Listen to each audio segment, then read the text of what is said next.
سلام عرض میکنم. توی این آموزش میخوایم یه مورد خیلی مهم رو بهش اشاره کنم، اونم این که وقتی که سیستمتون دچار مشکلات اینترنتی میشه و نمیتونید یه سری سایت ها رو باز کنید، سریع ترین راهکار چیه برای اینکه مشکل شما رو بتونه حل کنه؟ خب ابتداً اول از همه مرورگر کروم رو خدمتتون میگم. برای این کار وارد این گزینه منو میشید، این سه نقطه کنار، بعد وارد ستینگ میشید، یا میتونید این بالا قسمت بنویسید کروم /setting، فرق نمیکنه.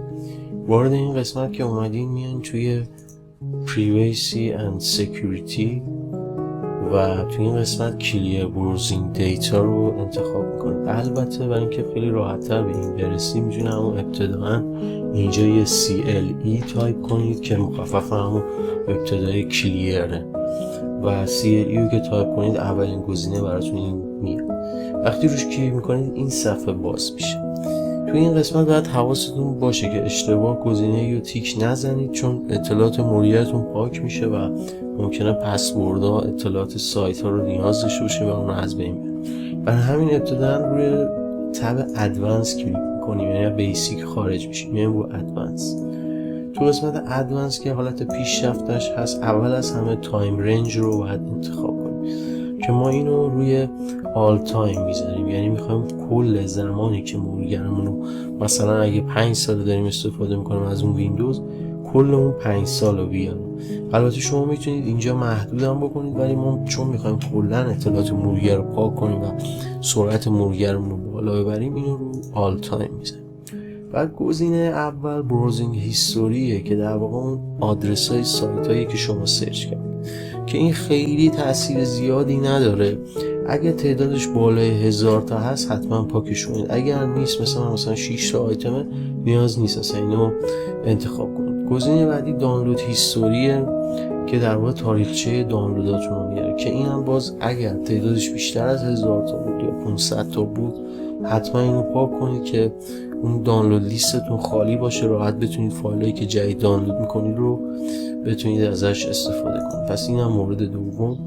مورد سوم و مورد چهارم مهمترین موارد هستش که باید حتما شما اینا رو لحاظ کنید. مورد اول کوکی and other site data هستش و مورد بعدی catch image and file. تو قسمت اول در واقع شما میایید اطلاعات سایت ها، اون دیتا هایی که سایت هایی که شما باز میکنید یه سری دیتا رو سیستمتون میاره که مثلا یوزر پس شما رو سیو میکنه برای مثال.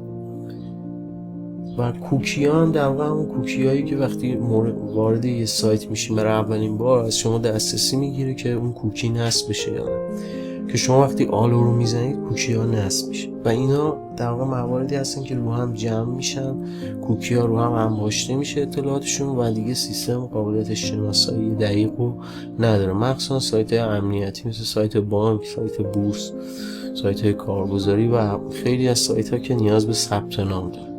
پس شما حتما این گزینه رو انتخاب میکنی که کوکی ها و سایت دیتا پاک بشه.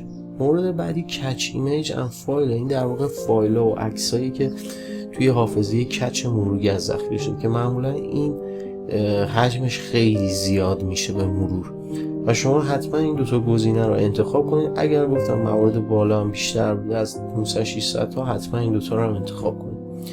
مورد بعدی پسورد و ساین دیتاتون هست که اینو به هیچ عنوان انتخاب نکنید مگر اینکه میخواین مثلا مرورگرتون رو تخلیه کنید، سیستم به یکی دیگه تحویل بدید یا میخواین پسورداتون پاک بشه از مرورگر. اگر که نیاز ندارین پسورد پاک شه، اینو حتما حواستون باشه که تیکشو نزنید چون اطلاعاتون پاک میشه.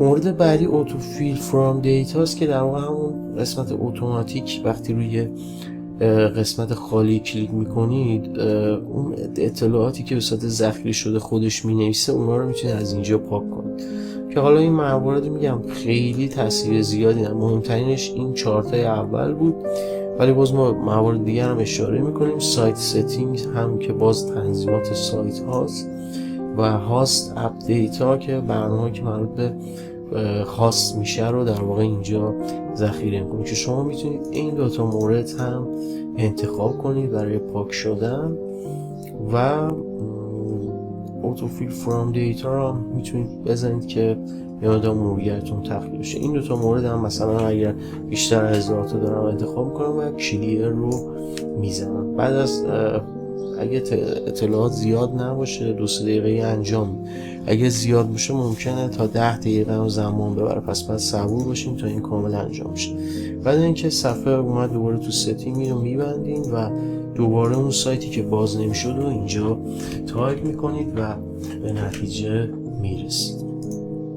اما مورد بعدی در رابطه با سایت در رابطه با این مورد هستش که خیلی هم موزیلا فایرفاکس استفاده میکنن و اگر توی موزیلا به مشکل خوردن باید چیکار کنن؟ خب خیلی ساده میان دوباره توی تب ستینگ و توی این قسمت